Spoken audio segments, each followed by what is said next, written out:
the Carman Quarry. So I'm on the hill between Renton and Cardross, and I'm walking down into one of the Carman quarries. The way the stone's cut, you could be forgiven for thinking there's been a stone circle here at some time. It's also known as the Fairy Knowe.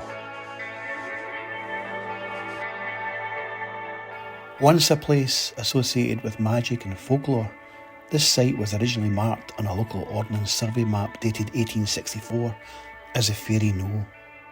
Just another name for a knoll, it was shown as a small hill with a pond below it. The sandstone quarrying started soon after. Maps after 1897 showed the quarry cutting into the hill's southern flank. It's now listed as Carman Quarry.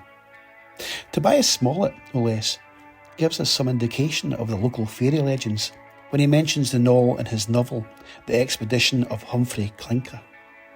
In the text, he mentions fairies that live in a hole in Carman, with a mountain nearby. Fairies that take away good women as they sleep in the straw. He tells of locals nailing horseshoes to their doors to keep them away, and of others even moving house because it was so bad. Brave was the man that started digging stone up there, that's what I say. It's still mentioned as a quarry in the 60s, but seems long abandoned now. Perhaps the fairies have claimed it back. Who knows? For now, it's a beautiful spot with some great views and some interesting vibes.